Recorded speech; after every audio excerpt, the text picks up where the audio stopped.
Hoy estaremos viendo uno muriendo por el pueblo o muriendo por el pueblo. Y vamos al capítulo 11, verso 50 de Juan. Y cuando Caifás está con los sacerdotes en el concilio y están discutiendo qué hacer con Jesús, porque si lo dejan que siga haciendo milagros, dice, toda la gente va a creer en él. Entonces, en el verso 50 dice de manera profética el sumo sacerdote: ni pensáis que nos conviene que un hombre muera por el pueblo y no que toda la nación perezca. Nuevamente, ni pensáis que nos conviene que un hombre muera por el pueblo y no que toda la nación perezca. Un hombre por todo el pueblo. Un hombre muriendo por todo el pueblo. Y hasta este momento vemos que los discípulos en el capítulo 11 han creído en Jesús. Los que le siguen han creído que Jesús es la luz, y Jesús ha tenido que abrir los ojos a los ciegos para mostrar que Él es la luz. También para que crean que Él es la resurrección y la vida. Precisamente en el capítulo 11 Él va a dar vida a Lázaro después de 4 días. Y podemos pensar que si Jesús hace estos milagros, toda la gente creería en Él. Y si le recibimos como el Mesías o como el Cristo, podríamos pensar que todos van a creer que Él es el Hijo de Dios, que Él es Dios. Sin embargo, hay mucha gente que no cree esto. Dice Juan capítulo 11, verso 4, nos habla de que el amigo íntimo de Jesús, Lázaro, como sus hermanas, eran familia y eran muy amigos de Jesús. Y era un amigo al que amaba, igual que a sus hermanas, amaba a sus hermanas. Pero le dicen: tu amigo está enfermo. Verso 4, oyéndolo Jesús dijo: esta enfermedad no es para muerte, sino para la gloria de Dios, para que el Hijo de Dios sea glorificado por ella. Dos cosas: para gloria de Dios y para que el Hijo de Dios sea glorificado. En este contexto tenemos que ver el pasaje de la resurrección de Lázaro. Y podemos preguntar: a través de la muerte de Lázaro, o la enfermedad y luego la resurrección de Lázaro, ¿verían la gloria de Dios porque Él resucitó? O a través de la muerte de Lázaro y su resurrección, Dios estaba mostrando su gloria a través de Jesús. Porque normalmente ponemos énfasis en la resurrección y no en Jesús siendo glorificado a través de esa obra. Vamos a orar. Padre, te damos gracias y queremos que a través de la palabra hoy podamos entender cuál es el propósito para nuestra vida, que tú eres la resurrección y la vida, y que hoy, Señor, tenemos esa vida, la vida eterna, gracias a ti, pero también la vida física la tenemos gracias a ti. Así que en este momento, al entrar en tu presencia, queremos abrir tu palabra y que ella nos esté hablando, enseñando, fortaleciendo, pero también redarguyendo, exhortando a que vivamos como pueblo tuyo, como un pueblo vivo y santo. En el nombre de Jesús, amén. Gloria a Dios. Entonces, Jesús ama profundamente a sus amigos, a Lázaro, a María y a Marta. Y esto es para que no se vea la publicidad. No, se le cayó la etiqueta. Gracias a Dios. Y nosotros vemos que aún a pesar de que Jesús amaba a sus amigos, no tuvieron dificultad. ¿No estaba enfermo Lázaro? ¿Y no llegó a morir Lázaro? Pero ¿cómo? Si le amaba. ¿Verdad? Nos llega a pasar. Decimos: ¿cómo es que Dios nos ama y estamos pasando estas situaciones? Pero tendríamos la misma respuesta: es para la gloria de Dios y para que el Hijo de Dios sea glorificado. Dice el capítulo 11, versos 11 en adelante, aunque solamente voy a leer la parte del verso 14 y 15.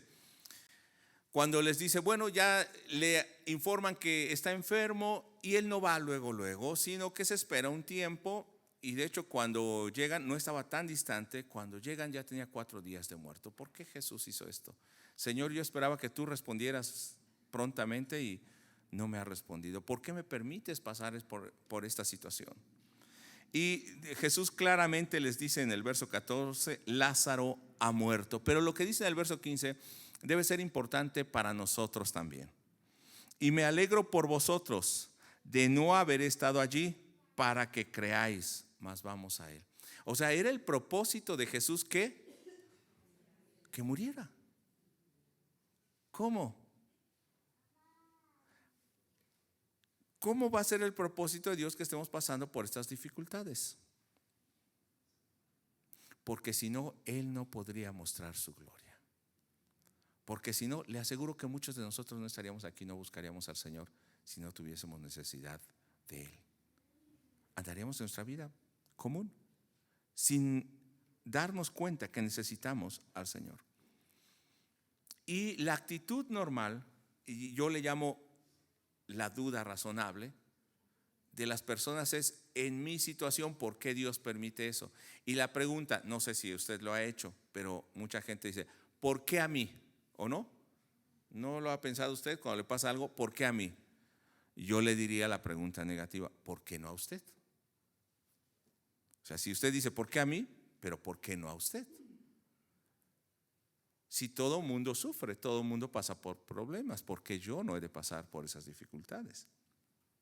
Y entonces viene un reproche cuando Jesús llega después de haberse esperado tanto tiempo para visitar a su amigo que ahora ha muerto. Y el reproche es: si hubieras estado aquí. En Éxodo capítulo 17 nos va a decir en el verso 7 que el pueblo tentó a Dios porque no tenían agua para beber. Pero la tentación que nos dice Éxodo capítulo 17 verso 7 es que el pueblo dijo: ¿está Dios con nosotros o no está? ¿Cuál era la tentación? ¿O cuál fue la prueba para ellos? Que pudieran confiar que Dios estaba con ese pueblo a pesar de que no tenían agua. Porque dice que los llevó a Refidim, donde no había agua para beber. O sea, Dios mismo los llevó a esa situación para mostrar su gloria y después les dio agua. Pero el pueblo altercó, tentó a Dios, peleó contra Dios. ¿Cuántas veces hemos peleado contra Dios? ¿Por qué a mí? El reproche es: si hubieras estado aquí.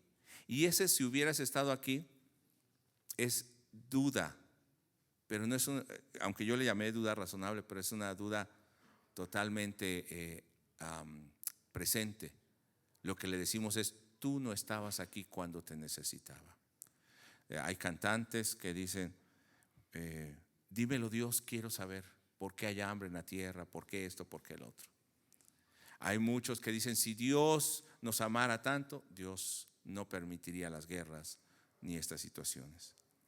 Pero hay un pensador, filósofo cristiano que se llama Descartes o Descartes, que nos va a decir que no es que Dios no esté ahí, sino que nosotros, teniendo el conocimiento, nuestra voluntad va más allá de lo que Dios quiere hacer. Él ya nos ha dado ese conocimiento y sabemos hasta dónde llegar, pero el hombre quiere ir más allá.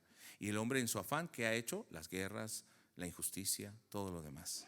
Nos salimos de ese parámetro que Dios ha establecido.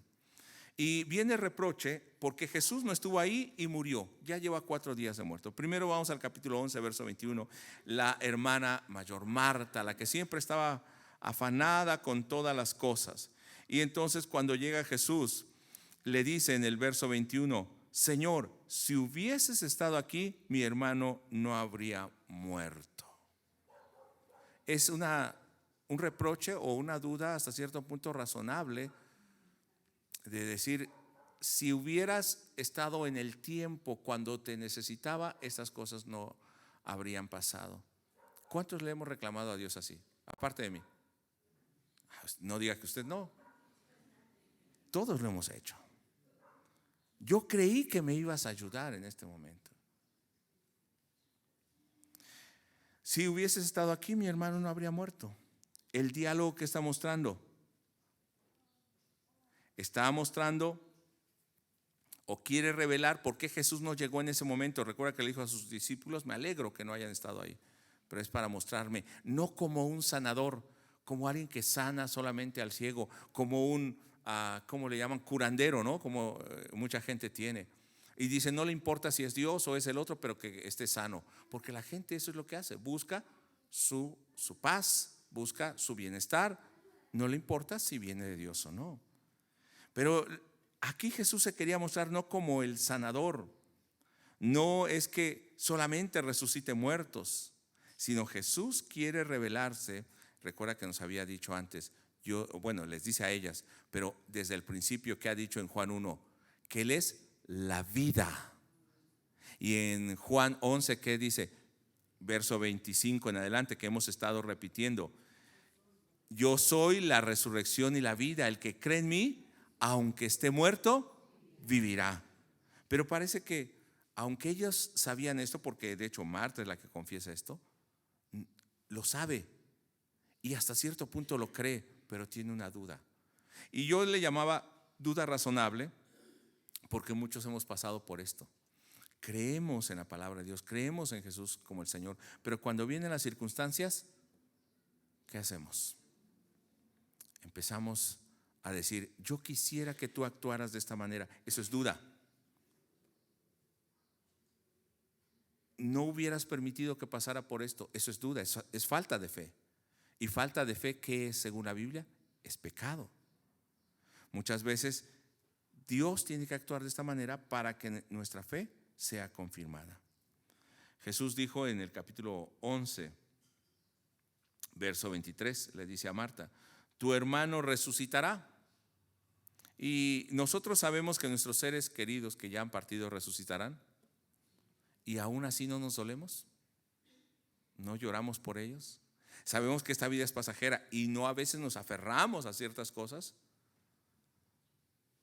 Y aquí estamos, aferrándonos a todo lo que podemos ver y tocar.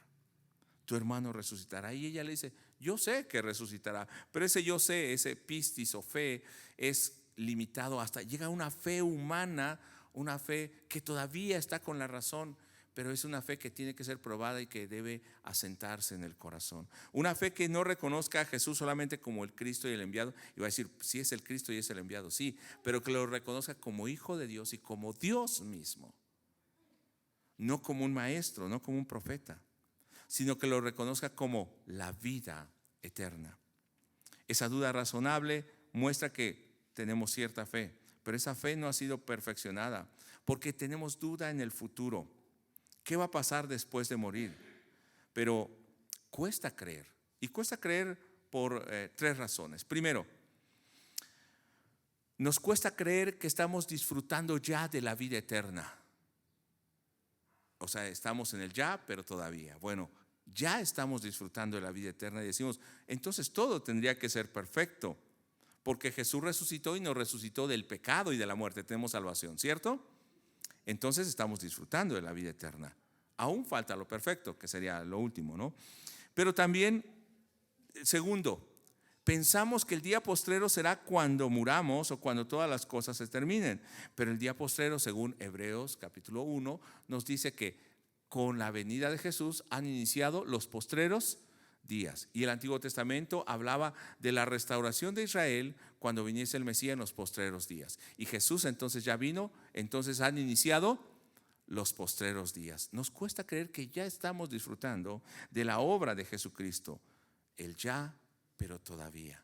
Ya somos salvos, pero falta lo perfecto. Y tercero, nos cuesta creer también que lo que Jesús ha dicho, no solamente en lo espiritual, también puede hacerlo en lo físico. ¿Usted cree que Jesús es la vida eterna? Pero también Jesús nos da vida a nosotros, física o no. ¿Usted cree que Jesús o en la eternidad no habrá más llanto ni más dolor, aún no habrá enfermedad? Pero también hoy podemos tener o disfrutar parte de esa bendición, porque también el Señor nos da la salud y en ocasiones nos sana, y nos sana a veces de enfermedades terminales. No a todos, ni en todo momento, pero tiene un propósito, por eso lo hace. Pero lo hemos visto, lo hemos experimentado en nuestras propias vidas. Es una duda razonable porque todavía nuestra mente es escéptica. Queremos ver para creer. Y aún entre los discípulos, ¿no? Tomás, el Dídimo, ¿no hacía esto? Si no lo viere, no creeré. ¿Qué decimos nosotros? Si no veo esto, no creeré.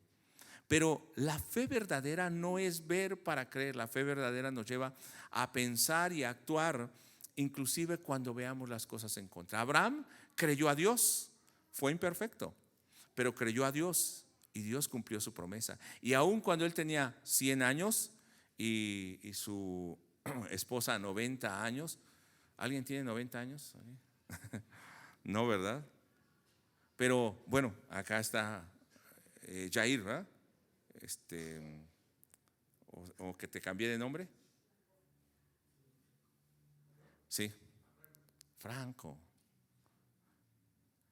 ¿Puede una mujer de 90 años dar a luz? No. Pero ¿qué hizo Dios? Para mostrar que lo que era imposible, lo hizo posible. Si se lo hubiera dado a los 40 o hasta los 50, todavía hay mujeres que dan a luz a esa edad, o sea, raras, pero llegan a dar a luz. Pero a los 90, Dios tenía que mostrar que es imposible para el hombre, pero es posible para él. Y no es que Dios ande mostrando estas cosas, sino para que Abraham creyera contra, dice Romanos, contra la imposibilidad. Y aún Hebreos 11, todo Hebreos 11, nos va a estar hablando de los hombres y mujeres de fe. Desde los patriarcas, nos va a hablar de los profetas, nos va a hablar de mujeres de fe que aún en su vida no recibieron o no vieron lo que ellos esperaban, pero veían al futuro esperando el cumplimiento y la promesa del Señor. Y en el capítulo 11 de Juan, que de hecho es el pasaje que hemos estado leyendo como confesión de fe, va a decir de esta manera: Jesús dijo: yo soy la resurrección y la vida, el que cree en mí aunque esté muerto vivirá, y todo aquel que vive y cree en mí, lea conmigo, no morirá eternamente. Le dice a Marta: ¿crees que va a resucitar y que yo soy la resurrección y la vida, y el que cree en mí no va a morir eternamente? O sea, sí va a morir, pero tiene una vida eterna. Entonces en el verso 27 Marta le dijo: Señor, yo he creído que tú eres el Cristo, el Hijo de Dios, que has venido al mundo. Debemos creer tres cosas para que sepamos que resucitaremos, que somos salvos. Uno, que Jesús es el Mesías, el enviado prometido según las Escrituras, que viene a establecer el reino de Dios. Dos, que es el Hijo de Dios, de la misma naturaleza y sustancia que Dios el Padre. O sea, Él es Dios. Y tercero, que ha venido al mundo, que es el Verbo encarnado que se hizo carne para que en su humanidad Él pudiera pagar nuestra deuda. ¿Se acuerda que hablamos la semana pasada de esa muerte sustituta, ¿no? Expiatoria por nosotros?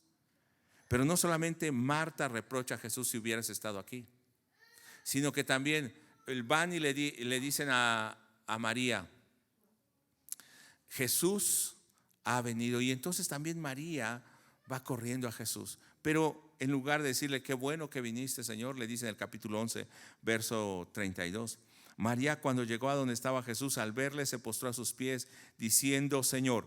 Mire la diferencia con María: si hubieses estado aquí, no habría muerto mi hermano. ¿Hay alguna diferencia? Dijo exactamente lo mismo. En ocasiones, cuando no lo decimos, a veces lo pensamos.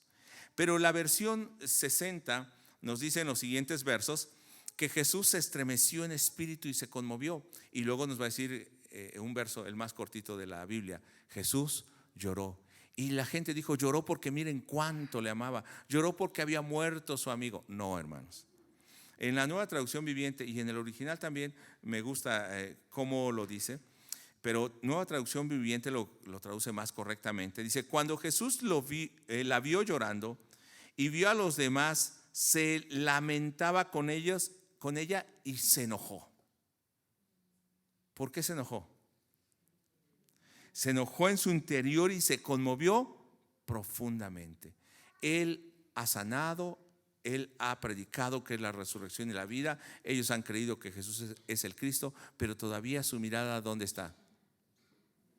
En el presente, en lo que sentimos, en lo que somos. Y no pueden creer que Él es la resurrección y la vida. Entonces, en ese contexto, Él llora. Pero deténgase un momento. Después de estos dos reclamos de las amigas de Jesús, que eran amadas por Él, y que Él ha dicho que es la resurrección y la vida, que aunque alguien esté muerto, si cree en Él, vivirá. Si cree que es el Cristo, ¿qué va a hacer Jesús? Va a resucitar a Lázaro. Si no han creído en todo esto que he dicho, ¿qué tiene que hacer Jesús? Mostrar físicamente que Él es la resurrección, que Él es el que da vida. Él es la vida, la luz de los hombres. Juan 1, en el principio era el verbo era con Dios, y en ese verbo dice que Él creó todas las cosas. Todas las cosas por Él fueron hechas, y sin Él nada de lo que ha sido hecho fue hecho. En Él estaba la vida, y la vida era la luz de los hombres. Entonces Jesús va a tener que mostrar que Él es la resurrección y la vida. De hecho, todo Juan, cuando usted lee el primer capítulo, todo Juan va a ir mostrando lo que dijo en el primer capítulo: que Él es el verbo, que Él es la resurrección, que Él es la luz del mundo, que se ha encarnado, que Él da vida a los hombres. Pero finalmente, no solamente Marta y María critican, sino en el capítulo 11, verso 37, dice que está toda la gente, los que habían acompañado en el sepelio. Y bueno, los judíos son muy dados a llorar y hasta pagar a gente que llore, ¿no? Cuando son los funerales. Y estaban ahí llorando los judíos, y había muchos amigos de ellos, pero también esta gente critica y reprocha. Los juzgamos, pero cuando usted está enfermo o tiene un familiar enfermo o un familiar que parte, ¿no también usted se duele? Igual que ellos. Entonces Jesús quiere mostrar esto para que también nosotros hoy tengamos fe. Y entonces en el verso 37 la gente dice: ¿no podía este que abrió los ojos al ciego haber hecho también que Lázaro no muriera? También ellos están reclamando lo que Jesús no hizo. Si se da cuenta, la insatisfacción no es por lo que Dios nos ha dado. Véase, tiene manos, tiene pies, puede respirar. Algunos están más guapos que otros. Yo estoy dentro de los que no son tanto. Algunos están delgados, algunos, no sé. Tenemos todo, tenemos inteligencia. Dios nos ha permitido un trabajo, una carrera, una familia. Pero no le reclamamos a Jesús por eso, y a veces ni le agradecemos. Le reclamamos por lo que no tenemos. ¿O no? Porque no tengo suficiente dinero, porque no tengo un hijo, porque no tengo un esposo o una esposa, porque no soy más alto, porque no soy más delgado. No le reclama a veces a Dios por eso. Y lo dice en sus palabras: ay, ¿por qué no soy así?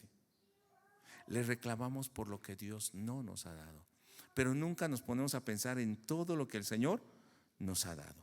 Veamos entonces, finalmente Jesús va a ir y va a resucitar a Lázaro, pero no voy a centrarme en la resurrección de Lázaro, sino dice que va después de 4 días. ¿Cómo está un cuerpo después de 4 días? Se está descomponiendo, o empieza a descomponerse. De hecho, la carne fuera del refrigerador a veces en un día empieza a oler mal, ¿no? Más en el desierto, imagínense el calor, y en una cueva. Pero Jesús va a mostrar algo imposible. Lo imposible, y que vean la gloria de Dios, no es que Lázaro resucite cuando ya está en descomposición, sino ver la gloria de Dios es que ellos puedan ver a Jesús como verdaderamente el Hijo de Dios, que es la resurrección y la vida. Capítulo 11, verso 40. Le dice a sus hermanas, bueno, a su hermana María, le dice Jesús: ¿no te he dicho que si crees verás la gloria de Dios? ¿Qué es la gloria de Dios? ¿Que resucite? ¿O la gloria de Dios es que ellos puedan ver y reconocer que Él es Jesús el Cristo? Que Él se pueda manifestar como Dios. Y entonces dice que Jesús hace una oración, y para que toda la gente oiga, hace una oración en voz alta. Grita, digamos, o para que todos oigan. Y esa oración, yo le llamo así, es la voz que traspasa la tumba, que traspasa la oscuridad, una voz que traspasa la muerte. Si una voz en Génesis 1 dijo, sea la luz, una voz creadora, y fue la luz, es la voz de Dios, que dijo, sea, y fue. La voz de Jesús, que es Dios, no podrá traspasar aún la muerte, aún la oscuridad, y sacar a luz la vida. Pablo nos dice que sí. Y esa luz conmovió el mismo infierno y la muerte. Esa voz tan poderosa que conmueve el universo, en un lugar que de hecho es una aldea, Betania, conmovió un pequeño lugar, una tumba, para que Lázaro saliera fuera. Capítulo 11, verso 41 y 42. En la segunda parte del 41. Y Jesús, alzando los ojos a lo alto, dijo, Padre, gracias te doy por haberme oído. Yo sabía que siempre me oyes, pero lo dije por causa de esta multitud que está alrededor, para que crean que tú me has enviado, o sea, que yo soy el Cristo. Y habiendo dicho esto, clamó a gran voz, Lázaro, ven fuera. Y el que había muerto salió, atadas las manos y los pies con vendas, y el rostro envuelto en un sudario. Jesús les dijo, desatadle y dejadle ir. El que creó el universo, como dice Juan también 1, ¿no podría sacar a Lázaro de la tumba? El que creó el universo, resucitó a Lázaro, ¿no podrá sacarnos a nosotros de nuestra vida pasada? Capítulo 11, verso 45, nos dice que algunos de sus detractores creyeron, y en el 46, pero dice que algunos no creyeron y al contrario fueron y lo acusaron con los fariseos. Y algunos reconocían a Jesús, otros aún viendo no podían reconocer al Mesías. Pero en el verso 47 y 48 dice, entonces los principales sacerdotes y los fariseos reunieron el concilio, o sea, los principales al liderazgo, y dijeron, ¿qué haremos? Porque este hombre hace muchas señales. Si le dejamos así, todos creerán en él, y vendrán los romanos y destruirán nuestro lugar santo, o sea, el templo, y nuestra nación. Estaban más preocupados por la estabilidad de su nación y que estuvieran bien, que por recibir al Mesías que ellos esperaban. Estamos tan preocupados por nuestro bienestar que nos olvidamos de que Jesús es el Rey en nuestra vida. Nos olvidamos de honrarle a Él y de darle su lugar. Ciertamente hay una preocupación razonable porque somos humanos, porque sabemos que hay consecuencias en reconocer a Jesús. Muchos no nos van a aceptar, otros nos van a despreciar, perderemos oportunidades. Le voy a decir que hasta negocios, porque no podemos hacer lo mismo que ellos hacen. Pero es necesario que nosotros conozcamos a Jesús de esta manera. Y a través de todo esto Jesús estaba mostrando que también Él iba a morir, pero si Él pudo resucitar a Lázaro, también Él resucitaría. Y leía al principio el capítulo 11, verso 49. Entonces Caifás, uno de ellos, sumo sacerdote aquel año, les dijo, vosotros no sabéis nada, ni pensáis que nos conviene que un hombre muera por el pueblo y no que toda la nación perezca. Aquí ya está hablando de Jesús. Después van a hacer un complot para matar a Lázaro, así que Lázaro resucitó y también después buscan matarlo, y Lázaro murió como cualquier otro. Sin embargo, estos hombres habían puesto su mirada en matar a Jesús. Se acerca la Pascua y estamos pensando en esto. Era necesario de manera profética que un hombre muriera para que todo el pueblo tenga vida. Isaías 53 nos dice esto acerca del siervo sufriente, el cordero que murió por nosotros. Él murió para levantar una nueva nación, hijos que puedan honrar al Padre. Verso 51. Esto no lo dijo por sí mismo, sino que como era el sumo sacerdote aquel año, profetizó que Jesús había de morir por la nación. Y no solamente por la nación, sino también para congregar en uno a los hijos de Dios que estaban dispersos. Así que hoy podemos creer que Él es la resurrección y la vida, porque Él murió para que nosotros tengamos vida. Y dice primera de Pedro capítulo 3 que tal vez vamos a sufrir por reconocer a Jesús. pero no vamos a negarle. Porque mejor es que padezcáis, verso 17, haciendo el bien si la voluntad de Dios así lo quiere, que haciendo el mal. Verso 18, porque también Cristo padeció una sola vez por los pecados, el justo por los injustos, para llevarnos a Dios, siendo a la verdad muerto en la carne, pero vivificado en el Espíritu. Y esta resurrección, Jesús como la vida, fue predicada como punto central del Evangelio. Lo predicaron los discípulos, lo predicó la iglesia del primer siglo. En el Nuevo Testamento es el mensaje que encontramos: la muerte y la resurrección de Cristo, o la cruz, que no habla de la cruz como ese símbolo, sino la muerte en la cruz expiatoriamente, y la resurrección de Cristo y glorificación. Hechos 2:21, vea cómo ellos predicaban, hablando en la venida del Espíritu Santo. Y todo aquel que invocar el nombre del Señor será salvo. Varones israelitas, oíd esta palabra: Jesús Nazareno, varón aprobado por Dios entre vosotros con maravillas, prodigios, señales que Dios hizo entre vosotros por medio de él, como vosotros mismos sabéis. A este, entregado por el determinado consejo, o sea, el concilio, y anticipado conocimiento de Dios. O sea, Dios también había propuesto esto, y Dios sabía que iba a pasar. Y era parte del plan de Dios. ¿Qué hicieron? Prendisteis y matasteis por mano de inicuos, crucificándole. Lean conmigo el verso 24. Al cual Dios levantó, suelto los dolores de la muerte, por cuanto era imposible que fuese retenido por ella. ¿Por qué? Porque Él es la vida, Él es la resurrección y la vida.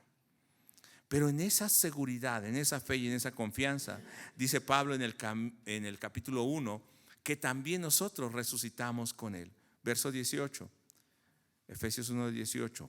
Alumbrando los ojos de vuestro entendimiento, para que sepáis cuál es la esperanza que Él os ha llamado, y cuáles las riquezas de la gloria de su herencia en los santos, y cuál la supereminente grandeza de su poder. O sea, ¿cómo es su poder? Supereminente y grande. No solamente es poder, supereminente y grande poder. Obrando, dice en el mismo verso donde estamos, 19, obrando en los que creemos, según la operación del poder de su fuerza. Ese poder de Dios que hizo en el verso 20, la cual operó en Cristo, resucitándole de los muertos y sentándole a su diestra en los lugares celestiales, sobre todo principado y autoridad, sobre todo nombre que se nombra. Verso 22, y sometió todas las cosas bajo sus pies. Entonces, Él es la vida, la muerte no pudo detenerle, el poder de Dios obró ahí para resucitarle y ponerle en la diestra del Padre, o sea, en el poder. Y ahora, ¿qué dice Efesios 2? No solamente Él está allí, sino como Él es la resurrección y la vida, Él nos ha resucitado juntamente con Él. Verso 1 del capítulo 2 de Efesios. Y Él os dio vida cuando estabais muertos en vuestros delitos y pecados, en los cuales anduvisteis en otro tiempo, siguiendo la corriente de este mundo. Verso 4. Pero Dios, que es rico en misericordia, por su gran amor con que nos amó, aun estando nosotros muertos en pecado, lea conmigo, nos dio vida juntamente con Cristo. Por gracia sois salvos. Y juntamente con Él nos resucitó, y asimismo nos hizo sentar en los lugares celestiales con Cristo Jesús. Y esto es, hermano, la bendición de que uno muriera por nosotros. Él mostró esa resurrección en Lázaro para mostrar que Él es la resurrección y la vida. Que nuestra fe no quede en una fe carnal y humana, sino que podamos ver el poder de Dios obrando, resucitando no solo a Lázaro, sino levantando a Jesús. Pero ese mismo poder que levantó a Jesús y que lo puso a la diestra del Padre, hoy ¿dónde está? Obrando en nosotros y levantándonos también de la muerte para sentarnos a la diestra del Padre. ¿Dónde estamos hoy? Sentados en lugares celestiales con Cristo Jesús. Por eso era necesario que Él muriera por nosotros. Vamos a orar. Bendito Señor y Dios, muchas gracias por este tiempo que nos has permitido abrir tu palabra. Hoy queremos tener esta seguridad, esta confianza que tú eres la resurrección y la vida, y el que cree en ti, aunque esté muerto, vivirá. Hoy permite que nuestra vida se llene se llene de ese espíritu de fe, ese espíritu de seguridad, que se llene de vida de ti, y que, Señor, aún pasemos las dificultades más difíciles, sepamos ser agradecidos contigo por la vida que nos has dado, y también aún pongamos todas esas circunstancias difíciles, que no solamente será en lo espiritual, sino inclusivamente en aquellas cosas naturales. Tú también puedes obrar, y lo harás cuando nosotros rendimos nuestra vida a ti. Nos ponemos en tus manos en el nombre de Jesús. Amén. Gloria a Dios.